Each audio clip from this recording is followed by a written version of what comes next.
Oh, did you see Nori and Lamar Odom? I watched it today. I had some questions about that. That was on my docket at the end, but I'm glad you said that. Go ahead. You can segue into it. I didn't watch it. So last week is when you got the smart clip of them about to fight how they, hype the shit up.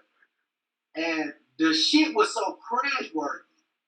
When I watched the actual clip, because I didn't even watch the interview, I love Nori to pieces. But in this climate of interviews and interviewers, that nigga is at the bottom of the totem pole. Yeah.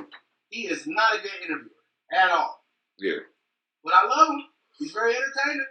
Not just that, though. See how high he gonna get. I had some questions. So, ain't Lamar Odom a recovering addict? Yes. So why the fuck was they having... He was smoking and drinking. And they was doing tiger bone shots and shit like that. He was like getting fucked up. He was fucked up, bro. And I'm like, damn, why would you... But I had to realize too, because I seen a documentary on Ron Artest and Lamar Odom and them. They was talking about those New York basketball players, and I didn't know that Lamar Odom was cool with Nori from like the neighborhood and shit. Yeah. So maybe he was getting like that's what they do when they get together or something like that. That's why he wasn't tripping on it. Yeah, comfortable. Yeah, but I'm like. I don't know if that's my man's, and I seen him go through all that shit. I don't even know if I can be able to get that nigga a drink. I feel bad. Yeah. That shit kind of it off put me for real. I couldn't I watched a lot of the interview, but I couldn't watch all of it when he started to get real fucked up. I had to turn it off because I felt bad. That was the most cringe-worthy thing I've ever seen. When I realized that they go back a ways. Yeah. I wasn't scared for either one of their parts. Yeah. Because I realized that these niggas got a relationship outside of everything. Yeah. You know what I mean? Like they go back away. Yeah. So when he was saying him being disrespected, he wasn't clear on why he felt like he was being disrespected. Yeah. I just think he was blown. I felt like I'm not a recovering addict, but that is not a cohesive environment for a recovering addict to be in. It's not cohesive or conducive, nigga. That's exactly. Yeah, that's the word. Conducive. Conducive. That's the word I was looking for. Yeah, like that shit. Come on, bro. Yeah, it just felt wrong. Like theoretically, if you think about it without even watching it, like you gonna have a recovering addict sitting there smoking weed and drinking liquor at excessive amounts. I see if you had like a little bottle of Dawn or something, y'all just sharing that bottle, that ain't nothing. But y'all drinking hard liquor and taking shots of shit. Like, come on, bro. Like, y'all, that's trip. Like, he was tripping, bro. He should have felt. I'm pretty sure. Yeah. That EFN, because EFN seemed like a solid guy. Yeah, I like him. Yeah. Nori, I know how Nori give it up, but I know they didn't do no drinking when they interviewed Royce. Mm-hmm. You feel me? Mm-hmm. Because Royce is a recovery addict. Yeah. You know what I'm saying? And so I know they got the liberty to respect what's going on in your personal. So I'm pretty sure that it was a conversation beforehand, like, hey, drink, no drink, what we doing? Yeah, exactly. He probably, oh no, we good, nigga, we good. All right, it's your life. So I'm pretty sure. So, but as somebody who fuck with him, do you think he should have like vetoed that shit? Like, no, we're gonna have a clean day. We might could smoke some. We could have smoked some herb. Cause smoking some weed, that's some shit. But other than like all that drinking and shit, bro, nah, I couldn't have did it. I would have vetoed it. Cause that liquor would make him go out there and go fuck around and do an 8-ball or some shit. But it did. At the end, that shit got awkward as fuck. When he reached his peak of high. Yeah. Oh man, I'm feeling disrespected. Nori like, well, why? What'd I do? And he like, you know what I'm saying? Man, I'm telling you. Nigga, what the fuck is you saying? He wasn't saying shit. He just kept saying shit like, man, you know how I be, Shit. It's like it be like that. Like, what the Fuck are you talking about? That's what made it cringe-worthy to watch. Because I'm watching a nigga, you know, and I'm not saying that at that moment he just fell off the wagon. What I'm saying is, at that moment, I'm watching a nigga fall off the wagon. Or you watching a nigga who already off the wagon. You watching a nigga about to go do the same shit he did a couple years ago. I said, this nigga about to get some cocaine as soon as he leaves this bitch. Yeah, he about to go get high. It's over. And I think that's why that's why I think he don't have like a commentating career and all that shit. Because a lot of those niggas that's come from that LA cloth, they normally get into like some business and shit like that. He just like he seemed like the person that just can't get it right. Cause he a fucking junkie. Mm-hmm. That shit was heartbreaking, bro. Like, you a champion, my nigga. Yeah. Yeah. Who sold his rings. And he was a contributing person on his team. It ain't like he was just a bench rider. That nigga was playing in the games in key moments. He was the nigga that we would say, like, if Lamar do this, we good. Yeah. If Lamar give you that, we good. You know what I'm saying? Yeah. And now, you just... Man, that narcotic a bad bitch, man. Mm-hmm. That's the real issue. That's the real issue. A lot of niggas need to realize. Like, nigga, you think you good and you think you can come up out of that shit? Yeah. But my nigga. That bitch got a devil's grip on it. Yeah. Huh? I said, that shit got a devil's grip, nigga. Shouts out to the devil's grip. But that shit was difficult to watch, bro. Yeah. But how was the interview for you, though? Like, did Nori ask the right questions? Do you feel like you came out of there with a different outlook as far as when it comes to Lamar Odom? Nope, not at all. And that's what I be saying about Nori. Nori, if you see this, bro, I love you to death. Yeah.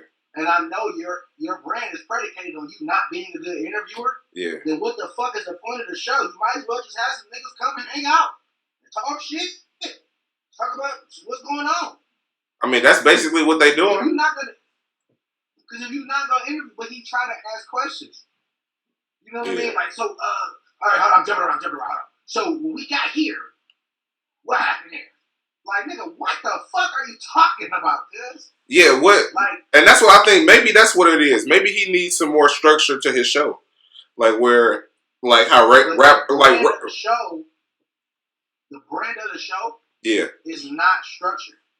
Yeah, I'm not talking about like that. I'm talking about on the aspect you know how Rap Radar will ask you, like they not gonna ask you a question about when you was a kid and then jump all the way to the album that's coming out right now.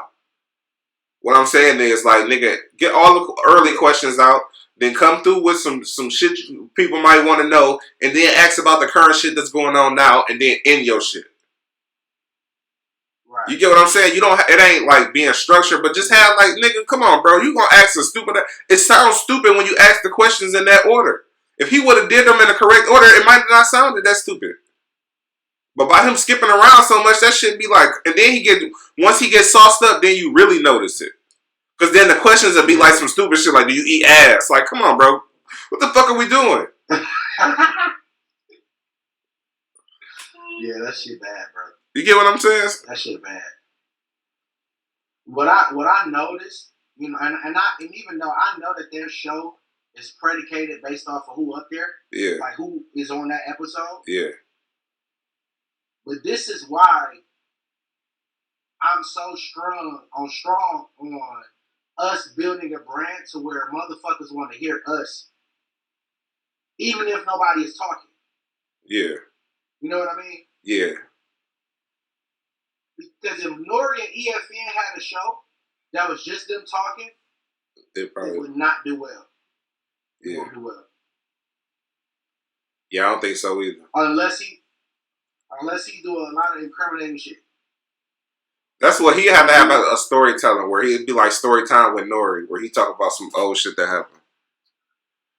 But remember when we used to drink a lot for our shows, and we stopped doing that? Mm-hmm. Because when we get sauced up, the show get a lot more salacious. Yeah, it do. Yeah. You know what I'm saying? And then, you know, if you equate that with being tired, you know, it doesn't ring off well. That, and then it doesn't ring off well with you. And then our lack of experience too. It was early in the times of us doing it. We was just learning. We should have learned the game first before we got sauced up like that. Because now if we get sauced up, we know how to reel ourselves back in if we're going off the deep end. Right. Yeah. Speaking of the sauce. Yeah, that's what I'm saying. Because we be cognizant of what we saying. Because we know what we want to say. Sometimes it's just like, back then, we just was saying shit that we should have no business saying. All type of crazy shit. We probably didn't even feel like that. It just came off like that because we was drunk. But now, it'll be more of a concise thought. You know what I'm saying? Right. I don't know. That shit weak. I don't know. I was pissed off at Lamar. I was pissed off at Nori. I was pissed off at EFN. I just was pissed off for the whole brand of Drink Champs and just that whole interview. That shit was horrible. It was so bad. Like, Nori never released clips. Yeah. Like what happened on the show beforehand. Yeah. And the fact that they did that let me know that this interview probably wasn't going to be good. Yeah. Because, my first thing is I go straight to the comments. The comments is what determine if I'm going to watch this shit or not. Okay. You feel me? Okay. So the comments are saying, like, everybody just skip all the way to the end to this particular 2 hours and 22 minutes. When you get there, that's when the shit get real. You know what I'm saying? Yeah.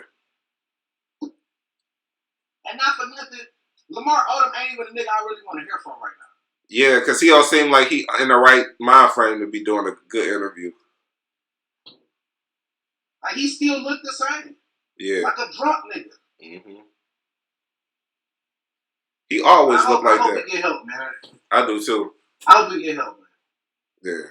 But he been doing that shit. That's just a waste. It's hard because he's a nigga who been doing it for a long time, so it's gonna be hard to get him out of that groove. That's probably why it's been hard like it is now. He was doing so much good shit though, like outside of basketball too, bro. Like, he had this cold ass clothing company called Rich Soil. Yeah. And that shit was dope as fuck. Yeah. Like, that shit was hard, bro. Like, that shit could have been.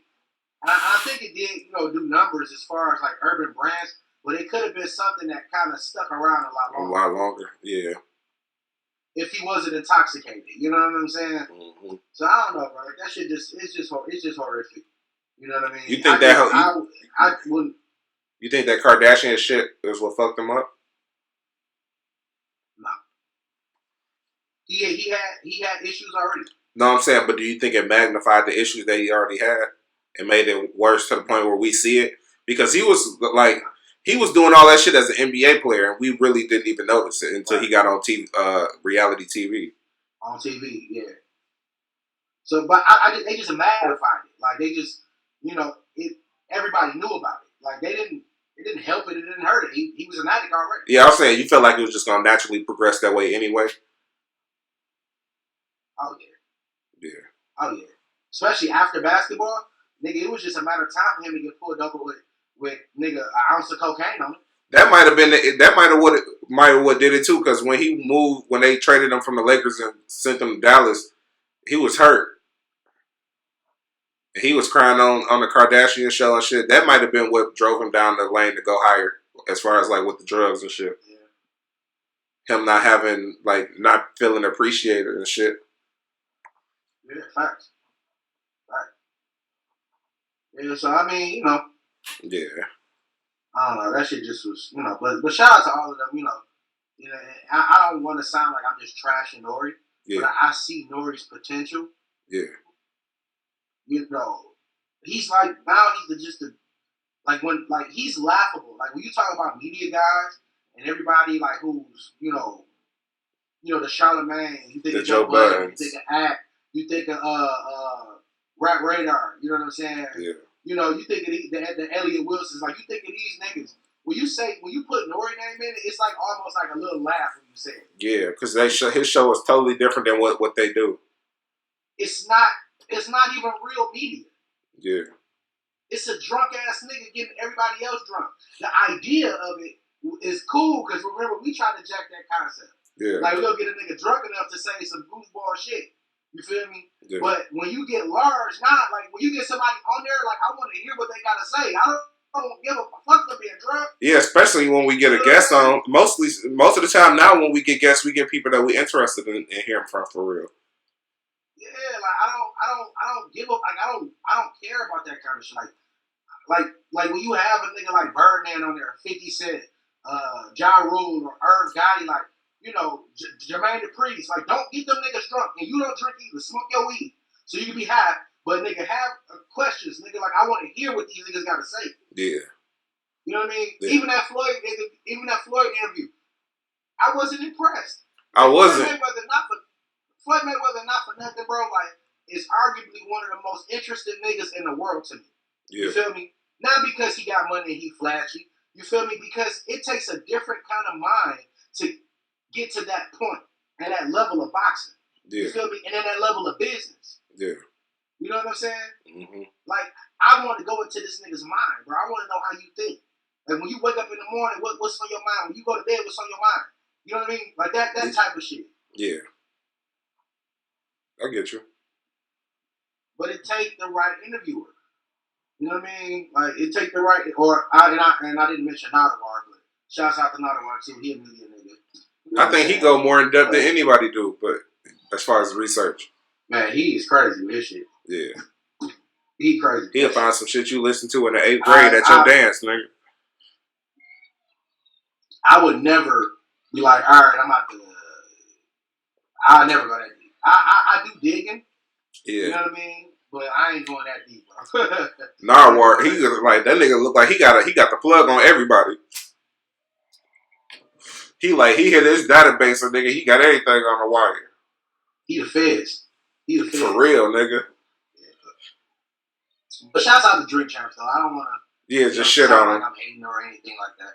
Shouts out to Drink Champs, you know what I'm saying? I fuck with y'all. You know, just I really want y'all to elevate y'all shit, man, when y'all got certain people up there. Yeah, we want everybody to be better. You know what I'm saying? Because I watch it. Yeah. We looking at it from a consumer standpoint. Yeah, we looking at it from a consumer standpoint.